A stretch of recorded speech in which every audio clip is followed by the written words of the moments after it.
Top quality और consistent performance के लिए सिर्फ सिल्वर पंप नाम याद रखना। હિમાચલ પ્રદેશમાં મંડી જિલ્લામાં કુદરતનો કહેર જોવા મળ્યો।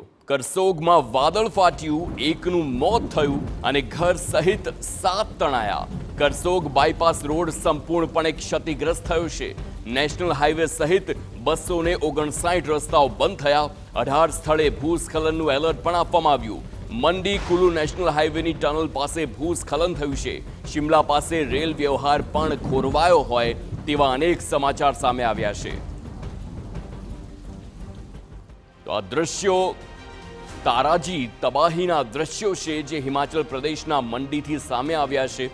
કરસોગ એ વિસ્તાર જ્યાં વાદળ ફાટતા એ પ્રકારે તબાહી જોવા મળી કે એક વ્યક્તિનું મોત થયું છે અને અત્યાર સુધી જે આંકડા સામે આવ્યા જેમાં ઘર સહિત 7 લોકો પણ તણાઈ ગયા હોય તેવા દ્રશ્યો પણ જોઈ શકાય છે। આપની ટીવી સ્ક્રીન પર 2 દ્રશ્યો જ્યાં આખી રાત અવિરત વરસાદ અને આ વરસાદે અનેક લોકોને જાણે કે તબાહ કરી નાખ્યા હોય એ પ્રમાણનું નુકસાન અહીં જોવા મળી રહ્યું છે। તો હિમાચલ પ્રદેશમાં વરસાદ પડ્યો અને અત્યાર સુધીમાં કુલ 34 લોકોના મોત થયા છે તે સમાચાર સામે આવ્યા। અનરાધાર વરસાદથી પંજરાટ અને મેગલી ગામ તેમાં પૂરની સ્થિતિ જોવા મળી। કરસોગ, ધર્મપુર, પંહોડ અને થુનાગમાં પૂરની સ્થિતિ જોવા મળી છે। સ્થાનિક પોલીસ કેમ્પમાં લોકો માટે રહેવાની પણ વ્યવસ્થા કરવામાં આવી છે। તો ધરમપુર નદીમાં પૂર આવતા મુખ્ય બજાર અને બસ સ્ટેન્ડ આખું જળમગ્ન થઈ ગયું। આ ઘોડાપૂરની સ્થિતિ સ્થાનિક નદીઓમાં જોવા મળી શકે છે। આપ જોઈ શકો છો હિમાચલ પ્રદેશના દ્રશ્યો છે અને પૂરે કેવી તબાહી મચાવી છે તેના દ્રશ્યો જ આપને આખી સ્થિતિને સમજાવી શકે છે। જો આપ હિમાચલ પ્રદેશ જવાનો કોઈ પણ પ્લાન બનાવતા હો તો આ દ્રશ્યો જોઈને અત્યારથી જ ચેતી જજો અને પ્લાનમાં જો કોઈ ફેરફાર કરવામાં આવી શકે તો અત્યારથી જ કરવો આપ સૌ માટે એટલા માટે હિતાવહ છે કારણ કે ત્યાં આ તબાહીના દ્રશ્યો હજુ પણ વધે તેવી શક્યતા કારણ કે અવિરત વરસાદ જે અત્યાર સુધીમાં પડ્યો છે હજુ તો સત્તાવાર ચોમાસું ભારતમાં બેઠું અને 1 મહિનો પણ પૂરો નથી થયો અને અત્યારે જ આ પ્રકારે પૂરના જ્યારે દ્રશ્યો જોવા મળી શકે છે તો આવનારા સમયમાં આ સ્થિતિ વધુ વિકટ બને તેવી પૂરેપૂરી શક્યતા હોય છે। આ ઘોડાપૂરની સ્થિતિ હિમાચલ પ્રદેશમાં સ્થાનિક નદીઓની આપ જોઈ શકો છો એટલે કે હિમાચલ સહિત ઉત્તરાખંડનો જે આખો પટ્ટો છે જે આખો 4 ધામનો જે આખો વિસ્તાર એ આખા વિસ્તારને અસર પહોંચે તેવી પણ શક્યતા છે કારણ કે હિમાચલ પ્રદેશમાં ગઈકાલે જે પ્રકારે આબ ફાટ્યું અને આબ ફાટવાના કારણે જે પ્રકારે નુકસાન આસપાસ જોવા મળી રહ્યું છે અનેક લોકોના ઘર તણાયા છે ઘર વિહોણા અનેક લોકો થયા અને અત્યાર સુધીમાં 34 લોકોના મોત થયા હોય તે પણ સમાચાર સામે આવ્યા છે।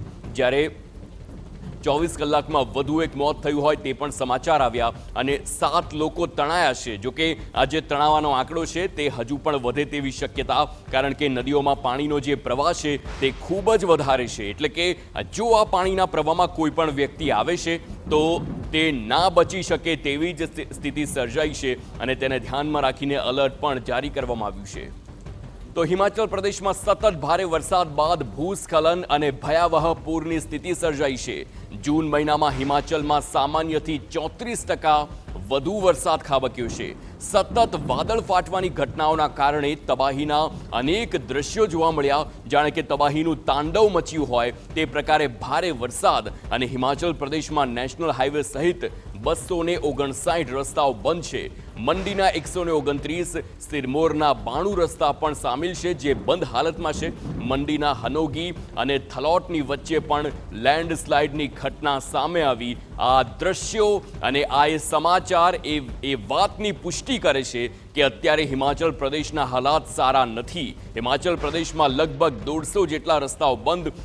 નેશનલ હાઈવેની વાત કરીએ તો 259 રસ્તાઓ બંધ છે એટલે કે હિમાચલનો જે આખો જે સંપર્ક હોય તે લગભગ તૂટી જવાના આરે હોય તેમ પણ કહી શકાય પરંતુ જે પ્રકારે રાહતની કામગીરી પણ સતત કરવામાં આવી રહી હોય અને તેના કારણે બચાવ કામગીરી પણ પૂરજોશમાં ચાલતી હોય કારણ કે એનડીઆરએફ સહિતની જે તમામ ટીમો હોય છે તે હિમાચલ પ્રદેશ ઉત્તરાખંડ આ તમામ વિસ્તારોમાં સતત સ્ટેન્ડ બાય પર રહેતી હોય છે।